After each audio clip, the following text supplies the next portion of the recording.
కొంతమంది లేస్తే ముఖం ఎంతసేపుకి కడుగురు.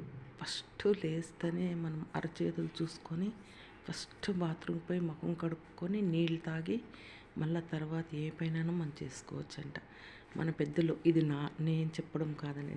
మా పెద్దలు అందరూ పెద్దలు చెప్పేది నేనెక్కడో చూసి నేను నేర్చుకోలేదండి. ఇదంతా నేను చెప్పడం కాదు. నేను ఒకరిని చూసి నేర్చుకొని నేను ఆచరిస్తున్నాను అంతే.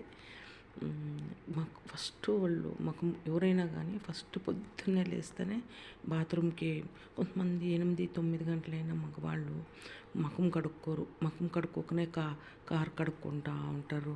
లేకపోతే బయటికి పోతూ ఉంటారు. బయటికి దాటే ముందే ముఖం కడుక్కోవాలంట. ముఖం కడుక్కొని దేవుని నమస్కారం చేసుకొనే బయటకు పోవాలంట. ఏ పనన్నా కానీలే ఫస్ట్ లేస్తేనే ముఖం కడుక్కోవాలంట. ముఖం కడుక్కొని బాగా ఒక 10 గ్లాసుల వరకు నీళ్ళు తాగేసి మళ్ళా కాఫీనో ఏమన్నా కాఫీ అలవాటు ఉంటే కాఫీ తాగొచ్చు. ఆడవాళ్ళు కూడా అంతే ముఖం కడుక్కొనే ముగ్గు పెట్టాలంట. ముఖం కడుక్కోకుండా ఎప్పుడూ ముగ్గు పెట్టకూడదంట. అసలు తలుపు తీయకముందే మనం ముఖం కడుక్కోవాలంట.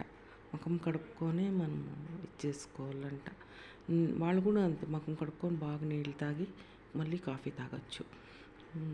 పెద్దలు అట్లా చెప్తారు. అక్కడి నుంచినే మన పాజిటివ్ స్టార్ట్ అవుతుందంట. బాగా ముఖం కడుక్కొని బాగా దేవునికి మొక్కుకొని అరచేతులు చూసుకొని దేవునికి మొక్కుకొని ఈరోజంతా గుడ్ డే రావాలా, గుడ్ టైం రావాలా అని మనం అనుకోవాలంట.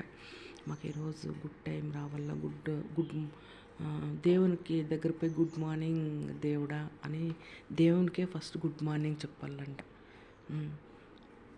గుడ్ మార్నింగ్ చెప్పి మాకంతా అయిపోతూ ఈరోజంతా మాకు అంతా మంచిగా జరగాల దేవుడా, మమ్మల్ని ఆశీర్వదించి దేవుడా అని మొక్కుకోవాలంట దేవుణ్ణి. అందరూ బాగుండాలా అని అనుకోవాలంట.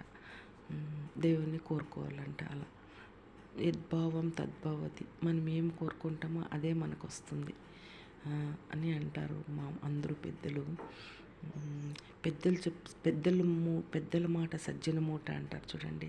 పెద్దలు ఏం చెప్పినా కూడా అది మంచే ఉంటుంది. కానీ నేను నిజంగా ప్రతి ఒక్కరిని చూసి నేర్చుకోండేదానండి. ఇది నేను నా సొంత తెలివితేటలు దీంట్లో ఏమీ లేదు. ప్రతి ఒక్కటి నేను చెప్పిండేవన్నీ ఒకరిని చూసి నేర్చుకోండేదే నేను. నాదంతా ఏమీ లేదు.